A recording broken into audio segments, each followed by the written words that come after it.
100 बात की एक बात यह है कि ये पाकिस्तान ब्रह्मपुत्र पर किस बात की धमकी दे रहा है।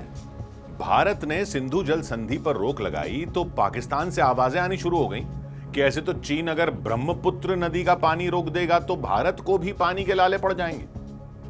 वहां के लोग तो छोड़िए, हमारे अपने लोग भी परेशान होने शुरू हो गए कि बिना बात के और बिना बात को समझे।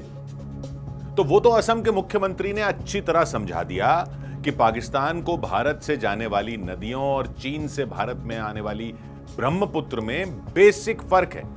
हेमंत बिस्व शर्मा ने अच्छी तरह समझा दिया कि पहले फैक्ट तो देख लो, ब्रह्मपुत्र नदी भले ही चीन से आ रही हो लेकिन उसमें जो पानी होता है वो पूरा चीन से नहीं आता। पूरा क्या, ब्रह्मपुत्र नदी का 1/3 ही पानी चीन से आता है। तिब्बत में मानसरोवर झील के इलाके में कैलाश पर्वत के पास से ब्रह्मपुत्र नदी शुरू होती है।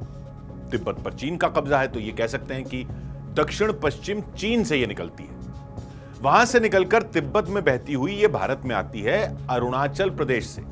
फिर अरुणाचल प्रदेश से ये जाती है असम, फिर वहां से बांग्लादेश और फिर बांग्लादेश में ये बंगाल की खाड़ी में मिल जाती है सागर में। तिब्बत में ग्लेशियर पिघलकर जो ब्रह्मपुत्र नदी में पानी जाता है और तिब्बत में जो बारिश होती है और पानी ब्रह्मपुत्र नदी में जाता है वो नदी का 1/3 ही पानी है।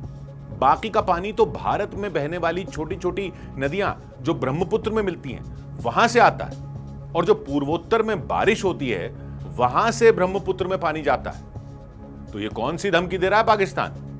असम के मुख्यमंत्री ने बाकायदा पूरे डेटा के साथ बताया कि भारत चीन बॉर्डर पर जहां से ब्रह्मपुत्र नदी भारत में एंटर होती है वहां पानी का फ्लो कितना होता है? 2 से 3 हजार क्यूबिक मीटर प्रति सेकंड। और मॉनसून के मौसम में असम में ब्रह्मपुत्र नदी में पानी का फ्लो कितना होता है? असम के अंदर 15 से 20 हजार क्यूबिक मीटर प्रति सेकंड। तो कहां 2 से 3 हजार और कहां 15 से 20 हजार? तो नदी में पानी कहां से आ रहा है? चीन से आ रहा है या भारत में आ रहा है? ब्रह्मपुत्र वैसी नदी नहीं है जैसी सिंधु या चिनाब या झेलम या रावी या ब्यास या सतलुज नदियां हैं। वो भारत से बहती हैं पाकिस्तान में और सारा पानी यहीं से वहां जाता है और कोई खास पानी उनमें पाकिस्तान में जुड़ता नहीं है। जबकि ब्रह्मपुत्र का जो ज्यादातर पानी भारत में आने के बाद उसमें मिलता है। ब्रह्मपुत्र का 70% पानी तो आता है जो मॉनसून की बारिश होती है अरुणाचल में, असम में, नागालैंड में, मेघालय में। उससे जो नदियों में पानी जाता है बारिश से वो पानी ब्रह्मपुत्र में मिलता है। कई नदियां हैं भारत की जो ब्रह्मपुत्र में मिलती हैं। सुबानसिरी है, लोहित है, कामेंग है, मानस है, धनसिरी है, जिया भराली है और कोपिली है। और ये भी कोई, और इसके अलावा भी कई छोटी नदियां हैं। लेकिन ये मेन नदियां हैं सुबानसिरी, लोहित, कामेंग, मानस, धनसिरी, जिया भराली और कोपिली। ये सारी मिलती हैं भारत में ब्रह्मपुत्र में। इसके अलावा खासी हिल्स में, गारो हिल्स में, जैंतिया हिल्स में कृष्णाई नदी मिलती है, दिगारू नदी मिलती है, कुलसी नदी मिलती है। तो इतनी सारी नदियों का पानी जाता है भारत में ब्रह्मपुत्र में।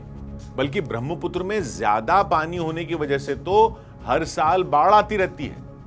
उसका पानी अगर चीन रोक भी लेगा तो भारत को नुकसान क्या, फायदा ही हो जाएगा कि हजारों लोगों के खेतों और मकानों पर संकट नहीं आएगा जैसा हर साल बारिशों में आता है पूर्वोत्तर में। तो पाकिस्तान क्या धमकी दिए जा रहा है ब्रह्मपुत्र पर? चीन को असली सिचुएशन पता है। चीन कुछ बोल रहा है? चीन कुछ नहीं बोल रहा। उसका प्यादा पाकिस्तान ऐਵੇਂ ही उछले जा रहा है। खुद की जान सूखे जा रही है। सिंधु में मिलने वाली नदियों का पानी कम हुआ तो बस अपनी पब्लिक को बरगलाने के लिए कुछ भी कहानियां बनाता रहता है पाकिस्तान। तो उसकी वो जाने।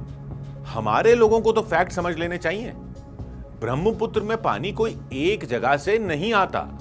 हमारी अपनी जमीन पर जो बारिश होती है, जो बरसाती नहरें बनती हैं, झरने बनते हैं, सहायक नदियां जो ब्रह्मपुत्र में मिलती हैं, वहां से आता है ब्रह्मपुत्र का पानी। चीन से तो 1/3 पानी ही आ रहा है ब्रह्मपुत्र में। इसलिए वो कोई मसला ही नहीं है। ठंड रखो। 100 बात की एक बात।